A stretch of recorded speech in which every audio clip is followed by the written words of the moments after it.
Hi friends. Today we are going to talk about changes that you can expect from the healing journey, from doing the inner work. And I want to give you a birthday edition. So I celebrated my birthday this week, and I want to talk through the day and tell you about how it used to be compared to how it was. So in the morning, I had a choice to do something for myself out of the ordinary. And I could choose that, or I could choose to do things for my kids, for my family. Basically, I could leave the kitchen a mess, or I could clean it up before I left. I had to choose whether I was going to take that hour out of my day to take care of all the dishes, or just leave it and go. Then along the way, I had to choose how I was going to show up. Would I be comfortable showing up as myself?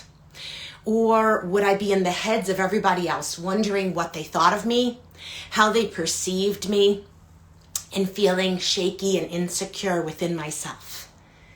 I was confronted with the idea, and then also at the same time remembered, oh, that's not something that I struggle with like I used to. Then I had interactions at the mall, at a store in the mall with somebody that felt a little bit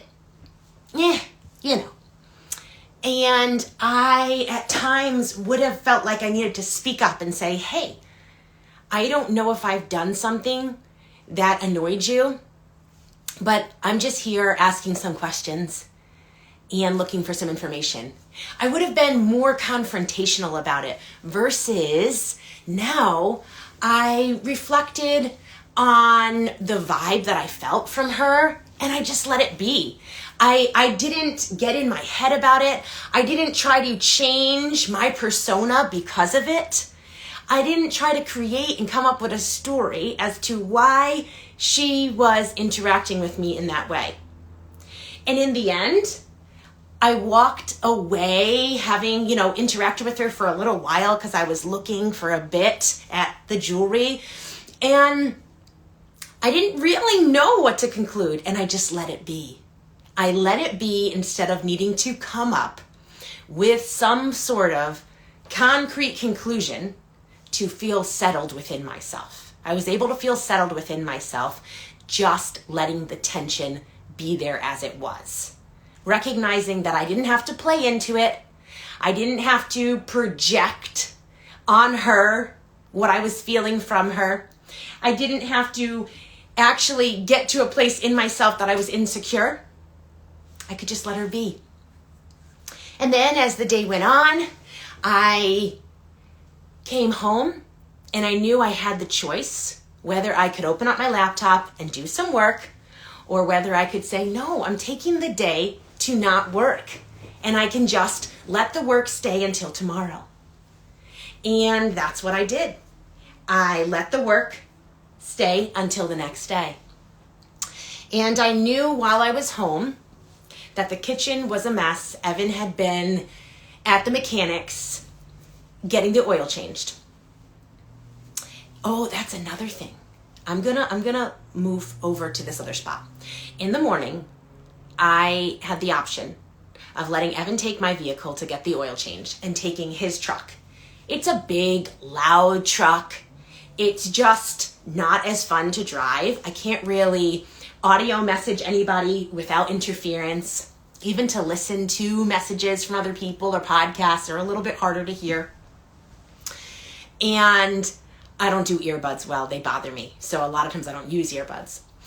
And in the past, that would have triggered me. I would have been super upset about the idea of not having my vehicle or feeling pressured that he needs to get the oil change done on my vehicle. He's doing me a favor and I don't want to take his truck, but I will. I would have landed myself in a really agitated place and I would have been actually unhappy while driving the truck, and Evan would have felt that energy from me like, come on, this is annoying. Why does it have to be this way? When now that I'm sitting here talking to you about it, I realize that didn't even come up for me. I was like, yeah, I'm fine with driving your truck. It's just one day. Like, I can do this. And granted, I was driving around to several different places, but I was like, yeah, it's fine. And this will be good. We need to get the oil changed. Thanks for doing it. So then I'm home. The kitchen's a mess. It's a Tuesday, so Evan typically has Brielle on Tuesdays so that I can really focus, be in my office, get work done. So he also often will make dinner on Tuesdays because I make dinner most days. And so it lined up really well. My birthday's on a Tuesday. He already has the baby. He's going to make dinner. Perfect. But he wasn't back from the mechanics yet. It's approaching noon. And he has to leave to pick up the kids from school because he also does the favor for me of we break up the commute. So I do one way, he does the other way because it's about an hour and 15 minutes in total to get our kids to their schools and get back home. So he does both of those for me on Tuesdays. So again, I can focus on work. So I have the option of saying I could clean up the kitchen so when he gets home, he can actually make the meal and not have to deal with cleaning up this kitchen before he can even have space to make the meal. Plus, we all know in making a meal, you're going to have another load of dishes, right? But I also knew I didn't want to sabotage all my time. Like, it's so easy to do housework and to lose the precious amount of time I have on my birthday to do fun things that I want to do. And so I set a timer. I said, let me give myself 15 minutes. I'll see what I can get done in 15 minutes. Now, you might be familiar with that approach, so you can check back in with yourself after the 15 minutes and see if you want to do more or if you want to just hold to the promise and end there. Well, I knew I'm making progress, and I bet you I can get this done with a little bit more time. So I gave myself more time because I was thoroughly enjoying the process. I wasn't bothered by it, and I was happy to help him out in this way. I didn't feel that codependent obligation, that idea that if I don't do this, he won't be okay. I didn't feel that. So I gave myself extra time, and within a half an hour, the kitchen was fully cleaned. Then he got home. I was going to nurse the baby before heading on to my other plans. Well, one of my plans was getting a new tattoo. And I felt this odd sense in me. I was super uncomfortable. I was wondering if I should change my outfit while I was cleaning the kitchen. It was really out of character for me. But I recognized that I felt this before when I've gone to a tattoo shop to get a tattoo.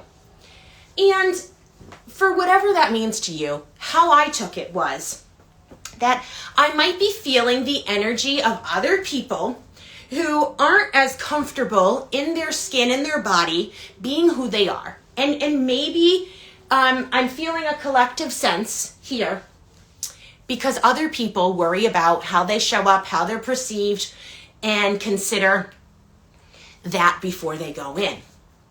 Well, I knew if at all that was the case, and regardless of whether it was or not, I just needed to let myself stay as I was. I definitely didn't need to change my outfit to try to fit some stereotype, to try to be understood when someone looks at me, right? I said, I'm okay. I actually thought this in my head, and sometimes I would verbally say these things out loud. I didn't need to that day. But I am all right if people do not understand me fully when they look at me. If they're not sure what to make of me, I'm okay with that. I'm comfortable with that. Because you see, I have my dreadlocks, I have the piercings, but yet I was in like a business, sort of like a nice dressy shirt. It was a warm day, but they were dressy shorts and flip-flop sandals that were actually a little bit nicer. And it made me question, does this all go together? Which, as some of my good friends know, I don't really care about how I look usually, to a fault probably. And so it's out of character for me to question those things. But the point is, I didn't let it define what I did. And walking in there, I felt super at ease in my body, comfortable.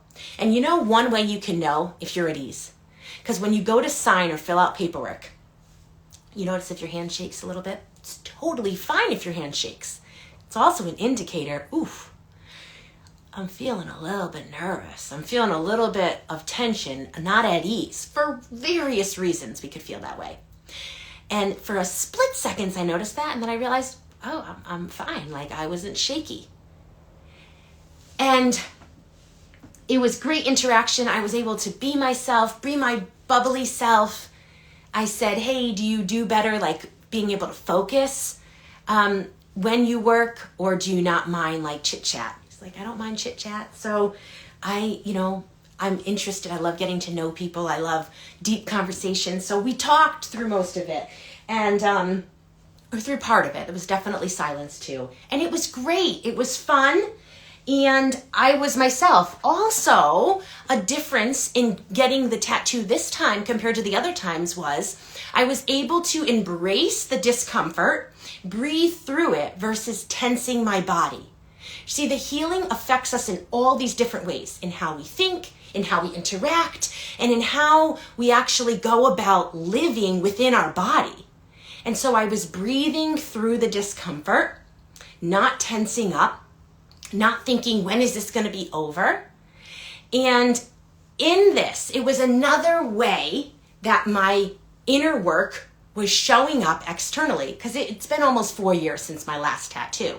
So how I went about the experience then looks and feels and is different in some ways than now, because I'm different because of the healing that's transpired, the inner work that's been done over these 4 years.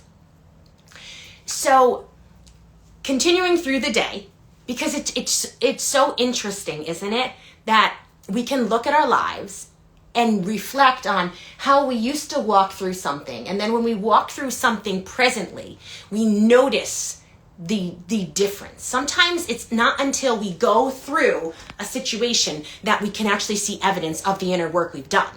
We're in it, we're on the healing journey, we're doing the tough stuff, and we're like, is it making a difference? Is anything changing? And then we go through something and we actually experience ourselves in it, and we can't help but see, yes, the work I'm doing is making a difference. I'm different. How I feel in this is different. And that is a wonderful way of knowing what have I done and how is it paying off?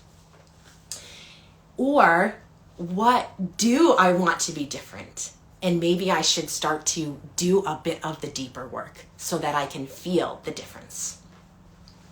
So then, fast forward, I take time to walk and enjoy my walk. Now, good old Starbucks offers me a free birthday drink. And maybe there's some of you listening and you're like, yeah, I love that. And I did too. I used to love it. But now, call me a coffee snob. I'm just really particular about the type of espresso I like. I drink my coffee black. It's got to taste good. And aside from the occasional flat white from Starbucks, I'm just not a fan.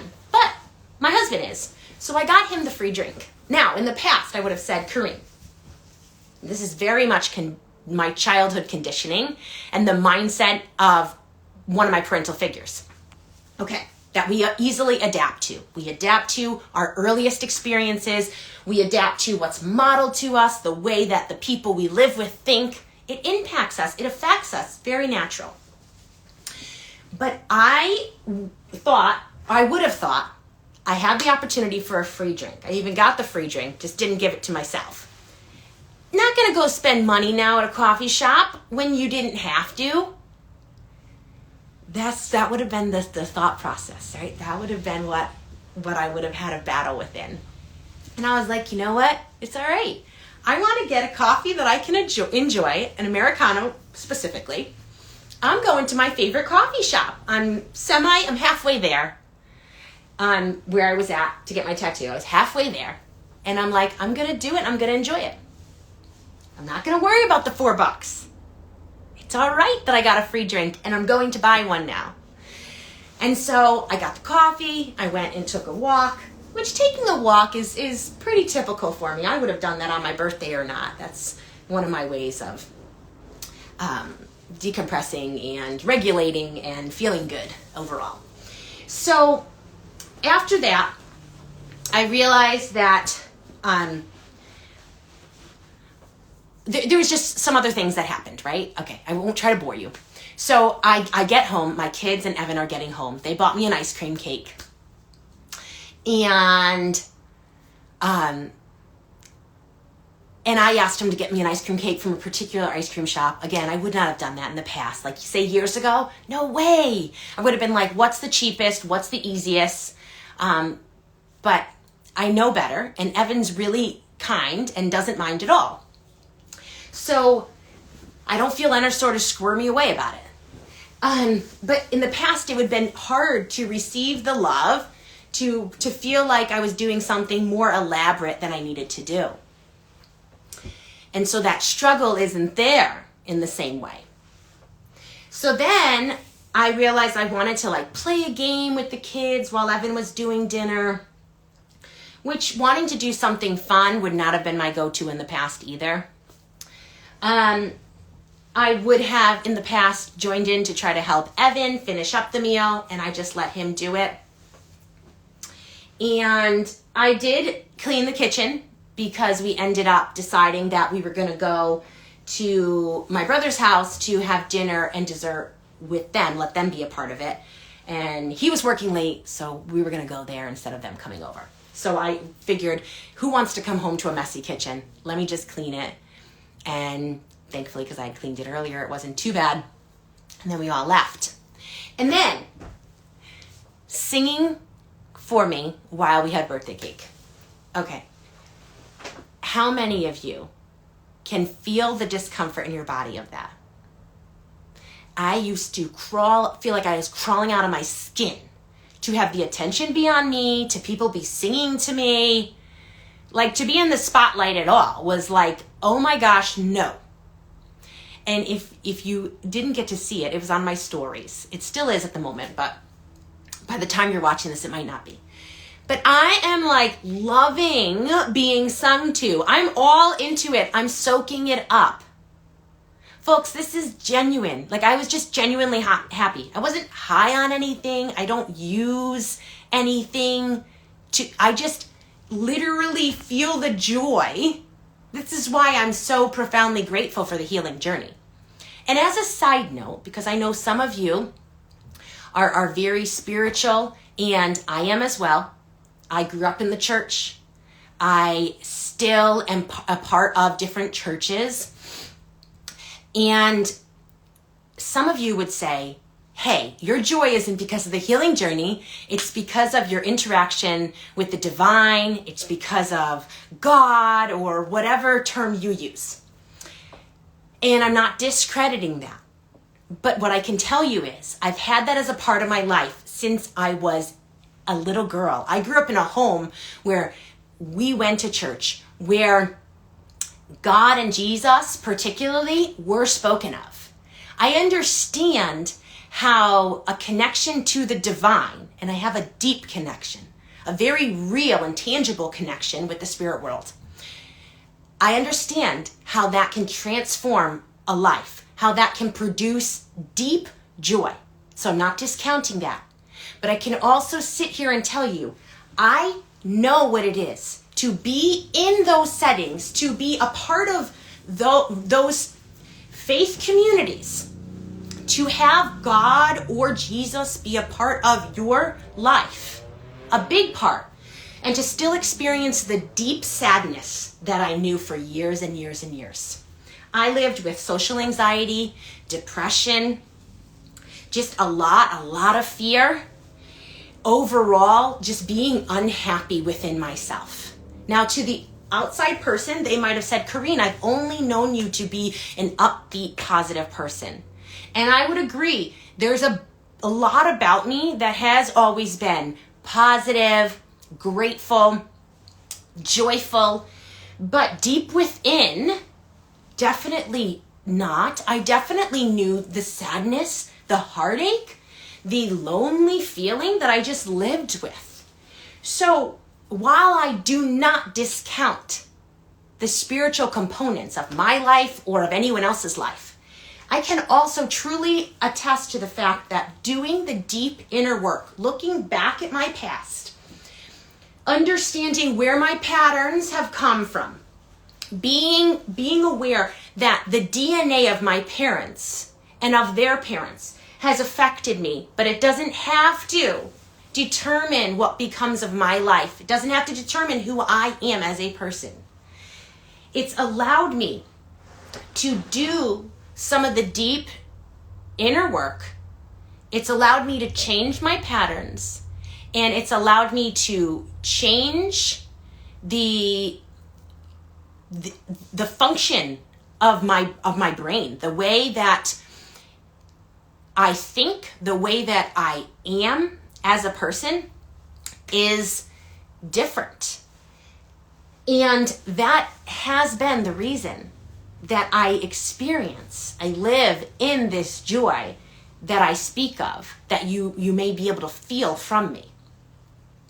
So I wanted to bring that up because I do think it's a valid point. So I'm not looking for an argument. I'm not looking to convince you of anything or for you to convince me of anything. It's not that. I just know, I've heard the terminology, I've heard the lingo that says, if you have faith, if you have Jesus, if you have God, then you can have what you speak of, Corrine. And I had that, and I did not have what I speak of. And the divine was not the reason, was not the problem, was not why I didn't have it. I grew up in an environment that was emotionally toxic. I had parents who were disconnected from their emotions. Some were living with depression and anxiety, constantly overwhelmed, not able to notice and meet the emotional needs I had. Compounded by that, I was a part of a faith community that didn't actually recognize the spiritual things that I did. They didn't sense and see and feel the angelic presence or the divine presence that I have since I was a little girl. So it wasn't cultivated. I wasn't understood. There wasn't language given to my experiences. And consider the little kid who is just having a really hard time. They're super sad and nobody notices them. Day in and day out, when that happens, it deeply affects us. And that is a part of the trauma that I speak of. Now, I had other traumatic things happen to me. I experienced sexual trauma. I experienced physical abuse and many other things. And this isn't about qualifying it, but I like to bring language to it. I like to shed light on real examples when we don't actually consider, like, where does the deep sadness come from? So often it's just that we need to be noticed when we're having an emotionally hard time, when we're feeling rejected. We need to be noticed and empathized with. For the grown-up who sits down next to the child who's sad and just sits with them, just feels with them, maybe cries with them, and then says, I'm sorry you're feeling so sad. I know how it can be to feel sad, and I'm with you. And it's okay that you're feeling sad. Do you want to talk about it? Do you want to tell me about your sadness? For the child who's connected with their body, and I say this as a mom with children who bring these things up to me, I feel uncomfortable in my belly. Somebody had to reprimand me. They corrected me. And I feel uncomfortable in my belly. And we talk about it. And some of my kids love to hear me say, I know how that feels. I've felt that way before. And they'll even say to me, Mom, can you tell me about it? When did you experience that? What was that like? And we talk about it and we connect. And I help them return to joy. It's not just about sitting in the heap of sadness with somebody. Eventually, sometimes pretty quickly, it's about we actually move out of that sadness because we didn't get stuck in it because somebody met us in it. And as we move out of it, we're able to go do something that's fun, that's enjoyable. Let's go kick a ball. Let's go read a book. Let's go have dinner. there is something so valuable to simply being noticed and being understood, being given some attention, time, and loving care. We overlook that too often. We're too hurried, we're rushed, we're stressed ourselves, so we can't handle someone else's discomfort, someone else's stress. We don't have the capacity to meet them because we're not even taking care of ourselves. That's why it has to start first. We have to take care of ourselves, and out of that, we will have capacity to support others, whether that's our kids, whether that's somebody important to us. You know in your world how that shows up, what that means. So I want to wrap this up. I really appreciate you just being with me in this. It's been a lot about me. I hope it's helping you. But I've enjoyed just being able to take you on this journey with me and reflecting about my birthday this year compared to how it's been. So I want to end with this. By the end of the day, I knew I had birthday messages that I'd received from different people on social media and text, and I hadn't gotten back to many. I hadn't read too many of them, and I really didn't want to have to be on my phone, honestly. That's why I didn't do work. I didn't post on my stories. Typical things I would do. Because I have to spend a lot of time on my phone because of working on the go, because of having my 16-month-old. It was such a pleasure to not actually have to be on my phone. I don't love it. When I can keep it from me, I keep it from me. When I can have it on silent mode, I have it on silent mode. And at the end of the day, I had the choice. Should I respond to people? Should I read the messages and respond? And in the past, I would have felt worried that they would think I was being rude or ungrateful, that I wasn't getting back to them, that I wasn't noticing that they had reached out to me. But I knew I didn't want to be on my phone. I didn't want to have to take the time to do that. I wanted to enjoy it instead of doing it out of obligation. And so I waited with myself for a moment. I paused and considered it, and I decided, no, I don't want to do this right now. I'll look forward to doing it tomorrow when I feel like I want to. And then I can really enjoy it and I can respond to people, not just rush through reading messages. And that's what I did.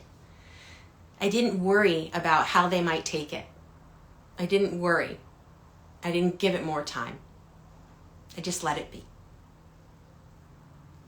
So that's a bit about how the healing journey has played out, how it looks, how it feels, and how it sounds, having been on it now for a while compared to how it used to be. And can I just say, it just feels so much more wonderful to not be anxious all the time, to not be wondering whatever people think, to not be changing who I am for someone else, and to not be doing as much for other people and doing more for myself. Now, I know I said I was going to end. I will very soon. But it doesn't mean that I'm perfect in this. It doesn't mean that this is always the case. Oh my goodness, Corinne, you never struggle? Like, you never worry about what other people think? You never feel anxious? No, I do. Yeah. If I could be super clear, I was experiencing that almost all day, all the time. Gradually got a little bit better, and so I was experiencing it some days, or all days some of the time. Now I experience it so much less every day that it is incredibly different. And if I get triggered, if I experience emotional flashbacks, that's okay. I'm gentle with myself. I'm kind to myself. I don't shame myself for that. That's normal to experience that, even on the healing journey, even 2 decades in. What I know by that is there's more layers of healing coming to me, and I see that as a positive, more good. And I also know that it is so much better to experience less of all the things I talked about. And so I am sitting in gratitude, so grateful for every year that passes, for the inner work that I continue to do, for how it has affected my life, and for the honor it is to work with others, to help them on their healing journey, to help them experience what I've experienced. And there's nothing like sitting with somebody and fully understanding what they're explaining, what they're feeling, and also knowing what is possible, the hope that is available, the change that is coming to them. I am so honored to do the work I do. I'm so grateful for each one of you who entrust your stories, your life, your pain to me. I'm so honored. Thank you. And I'm wishing for you all the things that I've shared. I'm wishing for you the deep, radical change that is available. It's going to reveal more of your authentic self, more of the person you've always been. And that's who we love. That's who we truly love. And I can say that only as one person who has had hundreds to thousands of people share their true self with me. I love the true self. I love the authentic self. It's my favorite. I love the connection with each person's inner child. It's such a gift. Such a gift. So I wish you everything that I've experienced and more. I will continue and always do the inner work within myself so that the individuals that I meet, the individuals that sit with me in sessions, the individuals that connect with me here on social media get to experience the byproduct of what I am experiencing. That is always my hope for you. And I will live continuing to do that with myself in mind and with you in mind. Much love.